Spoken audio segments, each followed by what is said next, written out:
वो कहते हैं ना कि जब बुरा वक्त आता है तो आपकी हर चाल हर दांव आपका वो उल्टा पड़ने लगता है।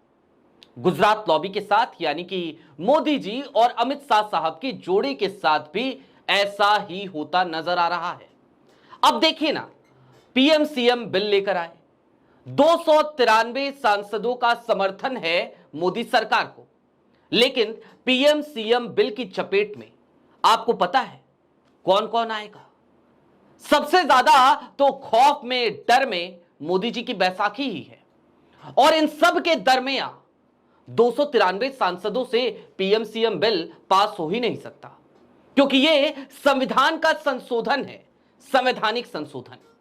और इसके लिए आंकड़ों की जरूरत पड़ेगी लोकसभा में 363 सांसदों के समर्थन की। 363 यानी कि वो आंकड़ा जो है ही नहीं मोदी जी के पास, और जो 293 हैं उनमें भी 18 सांसद इस बिल का समर्थन नहीं करेंगे।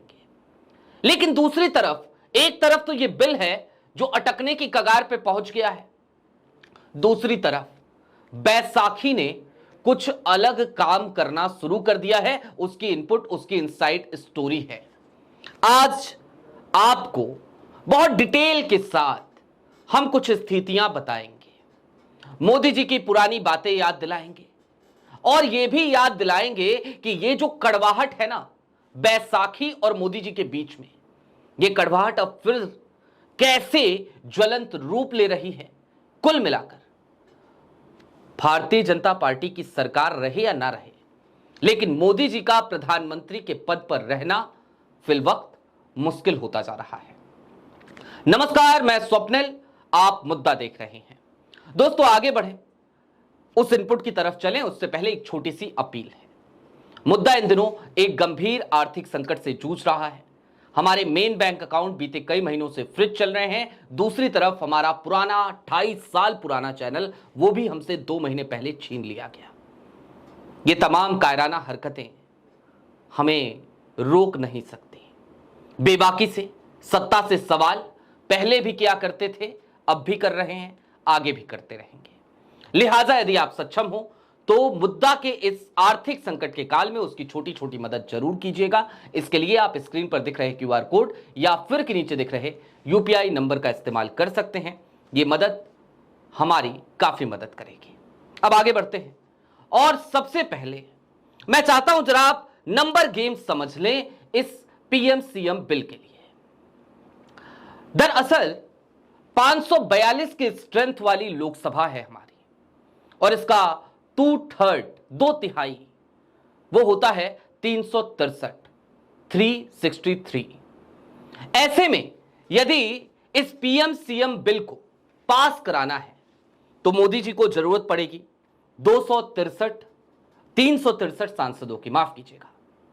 लेकिन प्रधानमंत्री नरेंद्र मोदी के पास खुद के हैं 240, और पूरे गठबंधन की बात करें जिसमें आप एलजेपीआर को ले लीजिए 5 सांसदों वाली, यदि आप पवन कल्याण के 2 सांसदों को जोड़ लीजिए, यदि आप 12 सांसद नीतीश बाबू के जोड़ लीजिए और नायडू के 16 सांसद जोड़ लीजिए, एकनाथ शिंदे के 7 सांसद जोड़ लीजिए, ये सब जोड़ जाड़ के जो आंकड़ा पहुंचता है वो पहुंच पाता है 293 का, यानी 363 का आंकड़ा बहुत दूर है। और दूसरी तरफ जो इंडिया अलायंस है, इंडिया ब्लॉक है, उसके पास लोकसभा में 234 सांसद हैं, 234।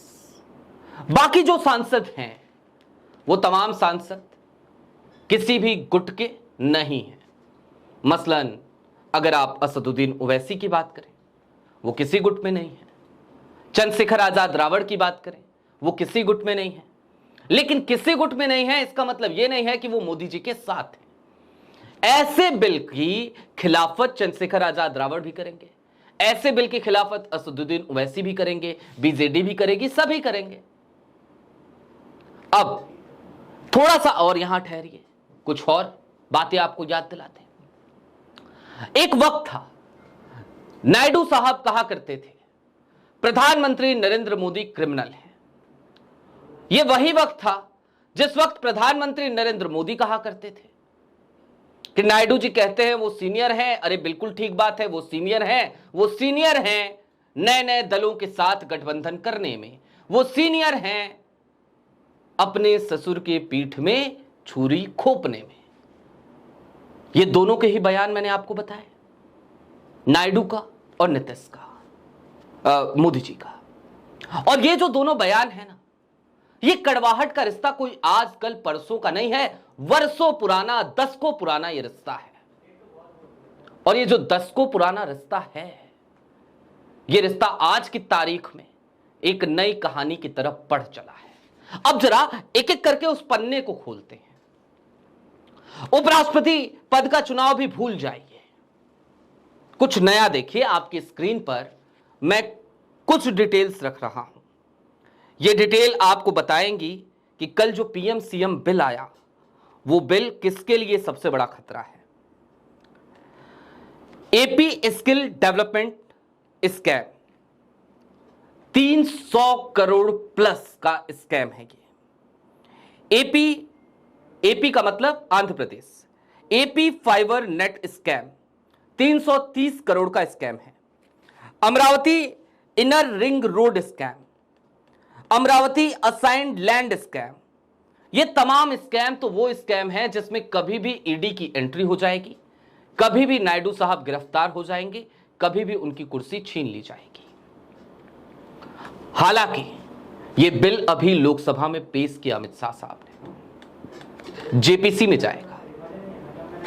जेपीसी के बाद, जेपीसी से चर्चा होने के बाद जब ये वापस आएगा तो इसे सदन में 2/3 मेजॉरिटी के कसौटी पे खरा उतरना होगा, जो कि असंभव है, जो कर नहीं सकती मोदी सरकार। लेकिन ये ऐसा करके एक मैसेज देने की कोशिश की जा रही थी नायडू को।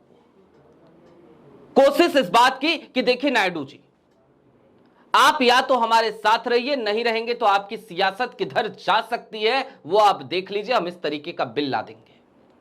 यही समझाइश थी, यही समझाने की कोशिश थी। लेकिन नायडू भी नायडू है, गजब के राजनेता है। वो अमित शाह साहब की तरह चाणक्य तो नहीं, लेकिन हां असल मायनों में चाणक्य नायडू को कहा जाता है। नायडू ने पहले भी बहुत खेल किए और अब एक बार फिर बारी नायडू के खेला करने की ही है। नीतीश कुमार, जिनको लोग खेला खेला खेला खेला कहते हैं कि नीतीश बाबू तो खेला कुमार हैं, कभी भी खेला कर देते हैं, जिनको लेकर कई लोगों की दुकानें चला करती हैं। हालांकि हमने कभी नीतीश पे उस तरीके की स्टोरी आप तक नहीं पहुंचाई, क्योंकि हमें नीतीश की राजनीतिक हैसियत का अच्छे से अंदाजा है। और नीतीश आज की तारीख में यदि खेला करने की कोशिश करेंगे तो उनके पास जो कुछ बचा खुचा है, उनकी सियासत, वो भी बची खुची सियासत उनकी खत्म हो जाएगी। उनका एकनाथ शिंदे जिस तरीके से थे, उसी तरीके से इनके यहां से भी कई शिंदे निकल आएंगे, कई अजीत पवार निकल आएंगे। जनता दल यूनाइटेड का कभी भी शिवसेना करण या एनसीपी करण हो जाएगा तो नीतीश बाबू से कोई उम्मीद है नहीं। लेकिन चंद्रबाबू नायडू वो एक मजे हुए राजनेता भी हैं, स्वस्थ भी हैं, हाजिर जवाब भी हैं और हर दल से अच्छे ताल्लुकात भी रखते हैं। वो नीतीश कुमार की तरह धोखा नहीं देते, धोखा देते हैं। राजनेताओं को लेकर एक बात कही जाती है कि ऐसा कोई सगा नहीं जिसे हमने ठगा नहीं। तो ऐसा नहीं है कि चंद्रबाबू नायडू दूध के धुले हैं, किसी को धोखा नहीं दिया आज तक उन्होंने। अटल बिहारी वाजपेयी को भी दिया था, स्पीकर से खेला करा दिया था, एक स्पीकर से खेला, ये सब कराया था नायडू बाबू ने। लेकिन आज की तारीख में नायडू बाबू खेला करें, ये उनकी मजबूरी हो गई है और इसके पीछे बहुत सारी सॉलिड वजहें हैं। पहली वजह तो यह है कि नायडू की अपनी महत्वाकांक्षाएं हैं अमरावती को लेकर, और मोदी जी की अपनी मजबूरियां हैं। अब मोदी जी, नायडू जब भी दिल्ली आते हैं हर बार कुछ डिमांड्स लेकर आते हैं, हर बार कुछ ना कुछ उनकी डिमांड्स होती हैं, हर अगले दौरे में उनकी डिमांड्स बढ़ जाती हैं और मोदी सरकार के अपने हाथों पर लगाम कसना मोदी जी की मजबूरी हो गई है। क्योंकि देश की जो आर्थिक हालत है, जिस तरीके से एक कैपिटलिज्म का दौर ये देश देख रहा है, ऐसे में मोदी जी को भी पता है कि अगर सब कुछ आंध्रा को दे देंगे तो फिर बड़ा बवाला कट जाएगा इस देश में। अभी तो किसी तरीके से ढका छिपा के काम चला रहे हैं, जुमलेबाजी से काम चल रहा है, झूठ बोल के काम चल रहा है, फर्जी आंकड़े दिखा के काम चल रहा है। लेकिन अगर सब कुछ आंध्रा को चला गया तो फिर काम चल नहीं पाएगा। देश की जनता त्रस्त है, कहीं ऐसा ना हो उसका गुस्सा फूट पड़े। वोट चोरी को लेके तो वो देख ही रहे हैं कि कैसे फूटा हुआ है गुस्सा।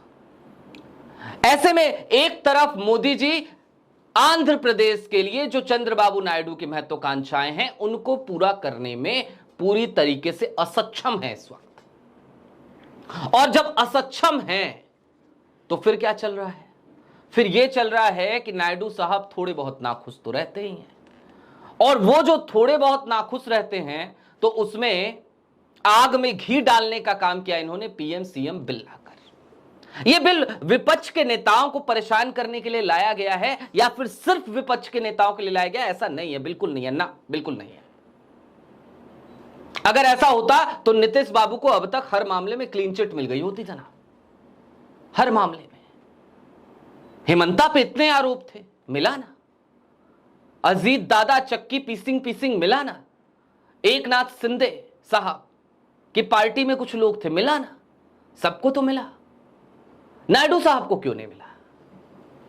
क्योंकि शाह साहब को यह पता है कि नायडू साहब सक्षम राजनेता है, खेला कर देंगे तो चलो कुछ कमजोर नसें दबा के रखते हैं। और उसी कमजोर नस को और ज्यादा दबाने की कोशिश में आनन फानन में जल्दीबाजी में एक बिल लेकर के आए, जब उपराष्ट्रपति पद के लिए तेलुगु भाषी उम्मीदवार इंडिया गठबंधन ने उतार दिया कि भैया वहां खेला ना कर दे कहीं। लेकिन यह बिल गले की फांस बन गया, और गले की फांस तो ऐसा बना कि जिस दिन यह बिल सदन में पास होने के लिए आएगा आप उस दिन देखिएगा। और यकीन मानिए यह खेला बहुत ज्यादा दिनों का है नहीं, और सिर्फ नायडू ये कर रहे हैं ऐसा भी नहीं है। नायडू साहब तो साथी हैं, संगी हैं, टीम का एक हिस्सा हैं। जो इनकी खुद की टीम है, इन हाउस टीम है, उसमें बवाल कटा पड़ा है। कभी जयशंकर और अजीत डोभाल के बीच में नहीं बन रही, ऐसी भी खबरें आ रही हैं। भाई चल क्या रहा है पता नहीं। अडानी वर्सेस अंबानी की खबरें चल रही हैं, ओआरएफ की, और इन सब के दरमियान एक दूसरे के खिलाफ खबरें प्लांट कराने का एक मुहिम सा चल पड़ा है इन लोगों के बीच। अब चलते चलते बस इतना समझिए कि नायडू साहब जो कि मजे हुए राजनेता हैं, वो ये समझ चुके हैं कि गुजरात लॉबी एक तो आंध्रा को कुछ देगी नहीं, और दूसरा हमारा बंटाधार करने पे तुल गई है। अब ऐसे में नायडू कुछ नहीं करेंगे ऐसा तो नहीं कहा जा सकता। बहरहाल अभी के लिए दीजिए इजाजत। चलते चलते फिर वही अपील, चैनल पे नए हो सब्सक्राइब करते हुए जाइएगा। सक्षम हो तो मुद्दा को इस वक्त डे टू डे ऑपरेशंस में जब मुश्किलों का सामना करना पड़ रहा है, आप चाहें तो छोटी छोटी मदद जरूर कीजिएगा। शुक्रिया।